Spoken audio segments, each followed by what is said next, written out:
Hey guys, how you doing? Hope you're all well. As you can hear, it is a beautiful rainy day. It's actually rained ever since we got up to come home from vacation, kind of non-stop. I think it's going to let up for the weekend though, but Wemars chainsaw.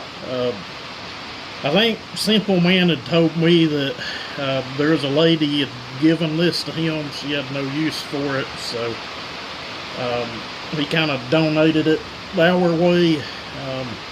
And looking at it, I was like, I don't think it's ever cut anything. There's no saw chips, no fines, no nothing. Chain looked like it come out of the box, but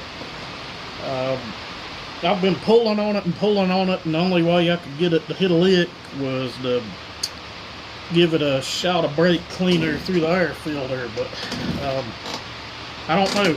I would say that would be the culprit of it never looking like it cut anything. I don't know a lot about these. This is a 5820, 58cc supposedly. It's an easy start kind of deal on it, but I'm assuming that whoever bought it couldn't get it to bust off is why it was given away. But looking around, I think these things are like $100, $110 shipped for the whole thing. That is what I come up with last night when I was looking around. But it is a cool looking little saw. I'd really love to get it going and do some before and after cuts on it and see what happens from there. But I really wouldn't want to spend a lot of money on it to try to get it going either if it don't.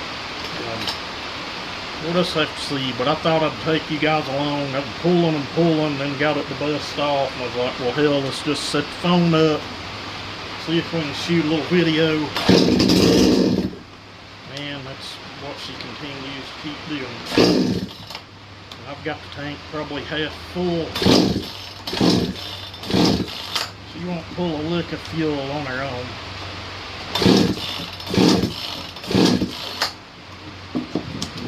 Well, that's just not good at all, guys. I'm going to try to get it to bust off the prime again. Then we'll go from there. I'll probably pull the air filter and see if there's anything we can just visibly see. It's pouring the rain out. I'm not really wanting to track mud in and out of the other shops, so I've been unpacking things and situating things out here in the shop. And I'll put the bar and chain on this Wemars and, see what it'll do. But right now it ain't looking too promising. Let's go high idle on it. Go full choke.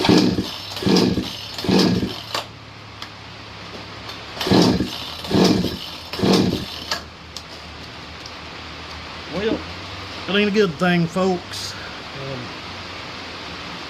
This one's dead in the water, brand new, evidently. That's just kind of the problem you get with buying, a $100 power saw. I've had some of the older ones like this here that was labeled just a 5800. I bought a box of stuff off of an old man at a different flea market than the one we're normally go to. It's actually in Wise, Virginia, the one I'm talking about. I didn't know what they were. I just seen orange and white and was like, hey, kind of looks like steel saws in that box. It wasn't. We thought they were at first glance, but I gave them $40 for the whole box and was able to put one saw together that would kind of run, but cylinder was scored, and the cylinder cost more than the whole saw was worth, so I ended up stripping those down, junking them out. But what was cool is there was a set of busted up 372 cases in the box. I split those, stripped them down, sold all the parts on eBay for like $80, I think. But that was before I even started fooling with 372s. We're talking probably a good 9-10 years ago now, but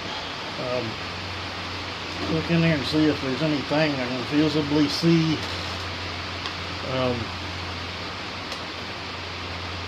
Impulse line's on. Fuel line is on as well. I'm gonna pause you guys briefly and see if I can get something, see where the jets are at. You never know, the jets could just be shut off or not open enough for it to run, but we'll see. Well guys, if you look real close, and it's kind of hard for me to do this because we're so zoomed in right here, fuel line's damn near cut in two on it. I checked the jets, they were back like 5 miles out, so someone had already been trying to get it running and kind of come up with, you know, same deal that I did. It wasn't getting any fuel, which means this thing's never ran. Judging by the spark plug looking at it, had to pull it out to get the top plastic off. It's never ran. Just what little I'd primed it there.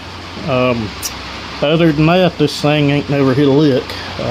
Probably just something from the factory, but it looks like there's a good mile of fuel line in the tank. I'm gonna, hopefully it doesn't come into somewhere and I can just pull enough up to get rid of that cut and see if we can get this thing to bust off. That is the plan anyway. We'll see. Alrighty guys, as you can hear, it's still pouring the rain, so we won't be making any cuts, but she is running. I've just kind of bench tuned it here, but this has the fuel line has got like a grommet made into it, if that makes sense, kind of like a 1010 fuel line or like a steel, or there's lots of other saws that use a fuel line like that. Like it swells up really big where it goes in the tank, so about my only option was to cut that line and kind of splice it. So it's set up kind of like a 660 or something. I've got a little elbow on it and a new piece of Farmer Tech's finest fuel line. But it really don't sound bad for what it is.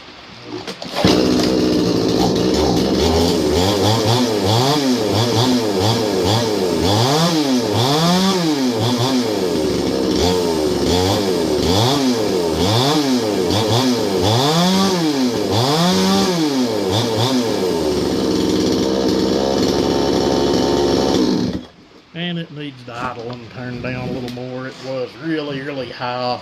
It might need a touch more fuel on the low jet, but anyway, not sure when you guys will see this. It's the 11th. It'll probably be something like the 22nd or 23rd before you guys see this video, so I'll probably have already had it in a piece of wood by then. But anyway, we'll definitely do something with this. Do a before and after on it, and yeah, see how that goes. But anyway guys, thank y'all for watching. Everybody have a good one.